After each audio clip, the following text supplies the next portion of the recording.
Happy Friday. Welcome to another episode of the John McEntyre Show live. I'm John McEntyre. Today is the last day of May. It is May 31st, 2024, which is June Eve. And that's the way it works, June Eve, like Christmas Eve before Christmas. It's June Eve. Yeah, June 1st Eve or whatever.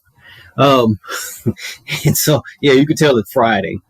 So we have a good show today. I'm going to share some wallet wins. And I'm going to share today.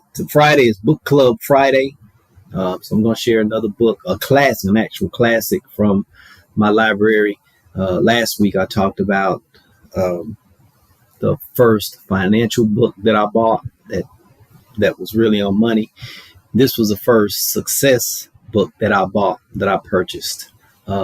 Like I say, I was given the first success book I read was the Bible that was given to me. These are the books that I actually bought. And then we're going to do a question of the day. And then we're all going to take a weekend and try to make it as long as possible. That's the goal here. So first wallet win is we actually had someone to call in to get an insurance checkup. They wanted all of their insurance policies reviewed to make sure everything was fine. And she also had her parents involved because she has power of attorney over her parents. And so she was making sure that they were receiving all of the benefits they had. And we come to find out that both parents had a special election for Medicare plan enrollment because they were both on Medicare. And normally in Medicare, you have to wait for the annual enrollment period, which is called AEP, which runs from October the 15th to December the 7th, midnight. And if you don't have any, if you're not like aging into Medicare or have some special circumstance, you have to wait to that period to actually enroll into Medicare. And so we saw that where both of them, because of changing circumstances, had a special election. And so they were able to enroll in a new Medicare plan that spoke specifically to their situation, and they were able to save some out-of-pocket expenses. So that's always good, especially when you're older and you're on a fixed income. And anytime you can save money, put money back into your pocket, that's always a good thing. And so everyone was happy with that. When we were happy, they were definitely happy. The daughter, she was happy because she was sort of helping with some of those expenses. And so now she has actually saved some money. And that one that's quite common. People are spending a lot of money out of their pocket. There are a lot of benefits out there. And so that's why we're here to help you see those areas that you don't know about, to find out, to give you the information and education and the guidance that will help you get on the path to financial health and wellness. And that's one of the ways we do a lot of insurance reviews. Andrea, when she's been on the show a lot, she does a lot of insurance checkups. And so if you need an insurance checkup or review, we're the people to talk to. Contact us and we'll help you out. Our second wallet win, that's a creative one. Not creative, but it was very, very beneficial. Had a yard sale and I made enough to pay off an old debt. Anytime you make money to pay off an old debt by selling some old stuff, a lot of people, we all have stuff in our homes that we think don't carry any value, but what may be junk to us, like they say, one man's junk is another man's treasure. And we see that a lot. There are a lot of storage units. Storage units are huge. They're the rage today. And it seems like every household has a storage unit. They have a full garage and a storage unit. And it wouldn't hurt to go through those storage units and actually pull out some of the valuable stuff and really look at it to see if it's value, if it's to be kept or to be sold or donated or something, but just don't hold on to it. And I've yet to see someone that went through everything, went through all of that stuff that they didn't want and not find some monetary value in it. Um, those old, especially like those old coffee mugs, those old T-shirts, with the sayings and everything, quotes on them, coffee mugs. Those things are moving big time out there. eBay is loaded up. An old mug that probably cost you $1 selling for $13, $14 on eBay, easy. That's a nice profit. Uh, and on the side, speaking of mugs, probably one of the best side hustles out there, selling mugs. I know a couple of people who are going to Dollar Trees, going to those types of stores, buying those mugs, paying $1, and a quarter for them, $3, putting them brand new, selling them on Amazon, eBay. Like I say, 10, 15, $20. You do that a few times each month, you have a nice side hustle. So, wallet win number 3. This one really piqued my interest, really got my attention. Child's freshman year in college is fully paid for through a combination of scholarships and grants. So basically, 2 forms of free money.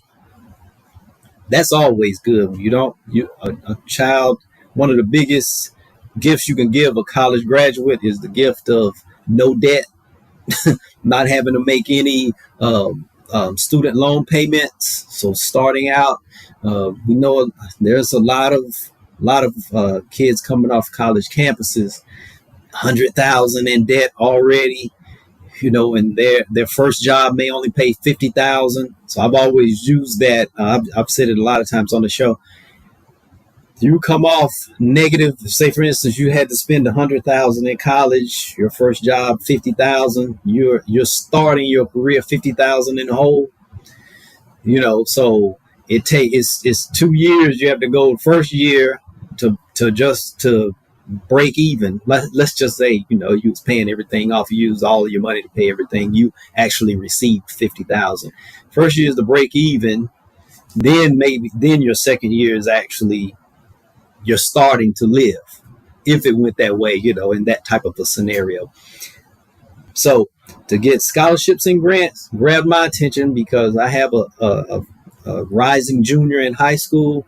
And so we've started the process of looking at different grants and scholarships.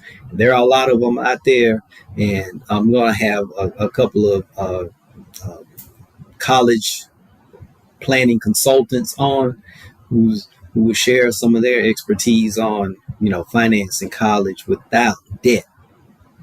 I know Andrea, Bella, she's a swimmer, and so we sometimes when we're at swim meets and the parents start talking, we've met some. She actually works in education. One of the parents, she works in education, and she knows a lot about all those different scholarships and grants. And she's sending her kids to this camp and that camp because they receive money, they receive their education. So they're going, they will be going into college already, a few steps ahead, and that's always good to do it that way. And so they have it's like a parent meeting, and instead of getting together, just talking about, the normal stuff, the weather and this, that, and the other, and ailments and pains, who has the most pains, takes the most medicines. They're getting together and they're talking about what scholarships they find, what grants they're looking into, and things like that, just sharing college financing ideas. So that's always good. I'm happy and I'm excited about, all of the different ways to be able to finance college for the kids, where they will leave, come off college with a degree and no debt and a good head start. And it's win-win because now they can use their money to get their own place and all of this type of stuff. And the room is converted into another home office or, another man cave, larger man cave. So there we go. We're all happy.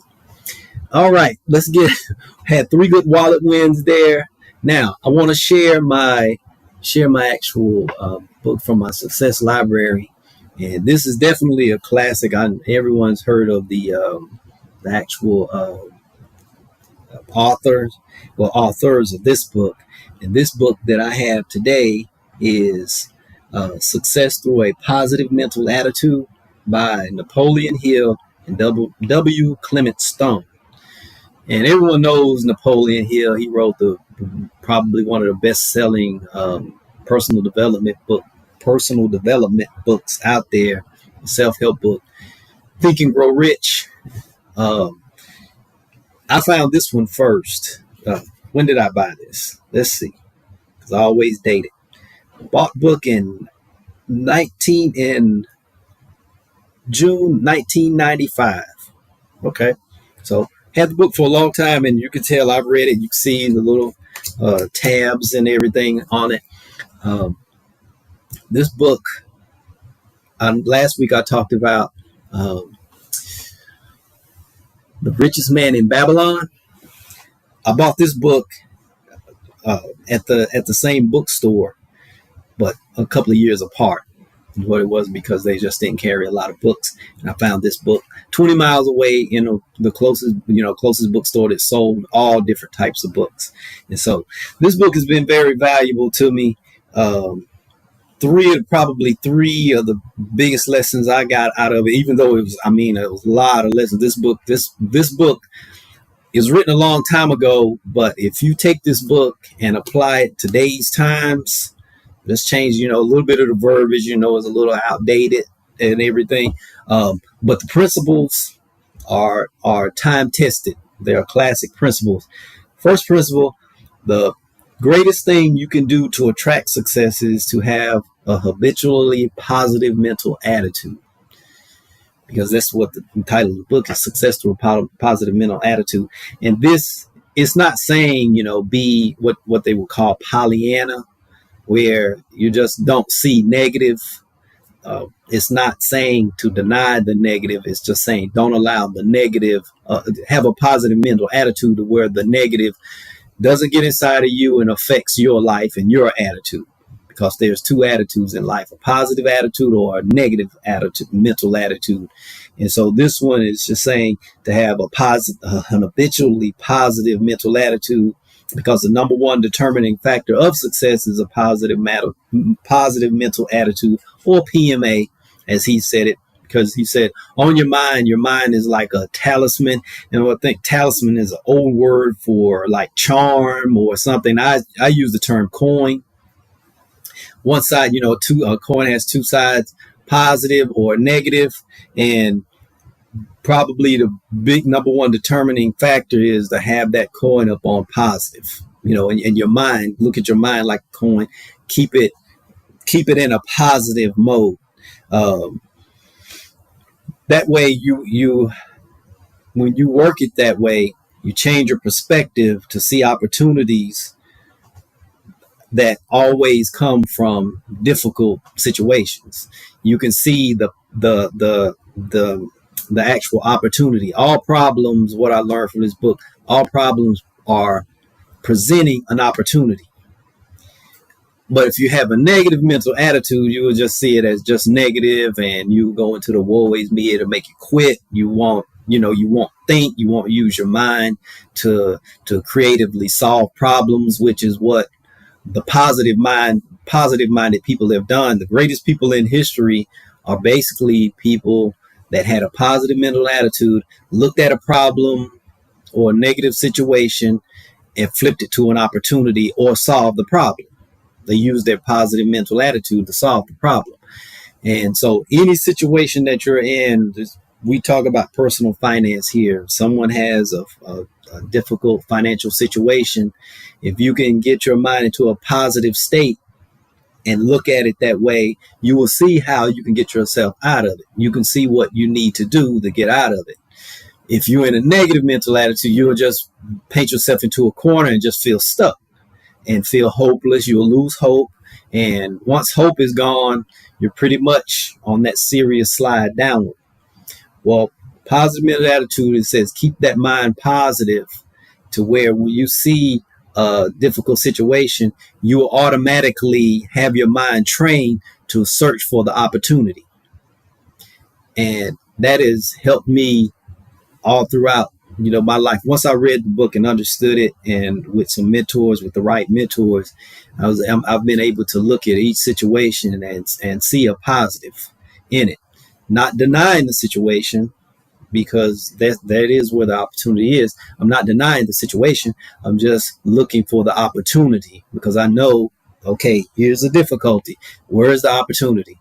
I've just trained myself to look at it that way. I'm human. We're all humans. We have those days to where we're like, I don't see the opportunity. I don't want to see the opportunity. There's no way out of this. Then I get myself together. I've done it long enough now to where I snap back quickly and get myself back into the opportunity seeking mindset. And so keeping that mind, that's that's like number one. Well, number two, changing your perspective to see the opportunity. Number three, you're more likely to achieve your goals if you use auto suggestion to connect them with your subconscious. Auto suggestion, it was a weird word to me at first when I saw it. And then I just realized what it was. It was just self-talk. That's all that it is. It was saying basically we're all talk to ourselves. Talk to yourself in a positive way, especially when you're setting goals. I learned through this book that when you're setting goals, that you use auto suggestion. And I'm about to give an example. And anyone who's been through school, I don't know, my age, if you're a Gen Xer, you've done it. You've done it one way or another, either positively or negatively. Auto suggestion. Say, for instance, you have a goal of losing 10 pounds in a year. Just say. Auto suggestion says to write that goal down. I'm losing 10 pounds by the end of this year. And every day, auto suggestion says, read it. My way of auto suggestion says, read it morning, noon, and night. And let it be sort of like a mantra. That's another term. It's almost the same thing, mantra, where you said, okay, I'm not eating this cake because I am losing 10 pounds by the end of this year. And that's auto suggestion. And it's just another way of programming your mind, because we all know that that's how we're programmed, through words. Words, you think in words, you think in pictures, words become pictures, and then, it becomes a belief, and there you go. And then it starts manifesting itself. Well, I remember the first time I saw it, when I saw this and I was reading about auto suggestion, reading the chapter on auto suggestion, it took me back to school when I would get in trouble, or one of my friends or someone in class, and the teacher would say, I want you to write tonight 100 times, I will not talk in class. And that was basically auto suggestion. That's all that it was. I will not, something, whatever you had to do 150, 100 times. That's all that it was. It was auto suggestion. You was just suggesting to yourself. And by the time you wrote it down 100 times, it was somewhere in the mind. Me personally, I saw some benefits to it as I thought back, but then I saw the negative aspect of it is saying I will not talk in class caused some people to just not participate in class because of the auto suggestion. I will not talk in class, instead of saying I will not talk in class at certain times. Most of them, they just said, I want you to write 100 times, I will not talk in class. And so you don't talk in class. That one didn't work too well for me, because I was like, well, I'm a whisper. I didn't talk, I whispered. Oh, I'm going to send a note, because we didn't have phones, we could, direct message or text or whatever. So I'm going to send a note. So I ended up, I will not write notes in class. I will not whisper in class. The teachers, you just forget it. Look, just go to the office. Don't worry about it. Just go to the office. You're one of those. And I'm like, yeah. And I learned I just couldn't be programmed that way. But so a lot of people went through school. That's what we went through, auto suggestion. That's all that it was. And that's one of the best ways of programming yourself, and also to bring things out. Use auto suggestion. I am a creative person. I am good with money. for instance. I'm good with money. That's auto suggestion. It makes yourself good with money. I'm good with money, and then you do the part of practicing being good with money. You'll get good with money.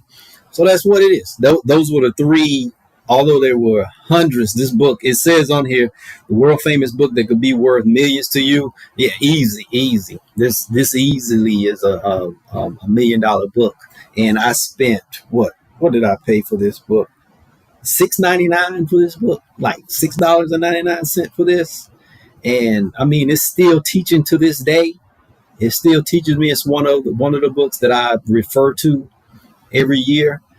So that was definitely a good investment. Most definitely a good investment. So there you go. Success Through a Positive Mental Attitude by Napoleon Hill and W. Clement Stone. W. Clement Stone, he was also, Napoleon Hill, he wrote some of the great classics. W. Clement Stone was a big insurance executive. He tells the story of how he bought $100 million insurance company with $100. And, it's a very good story. She said he just used the creative parts of his mind. At first, he saw, $100 million. That's a big time block, big time obstacle. But as he sat down and thought and started his processes of negotiation, it became an opportunity. He saw the opportunity, presented it.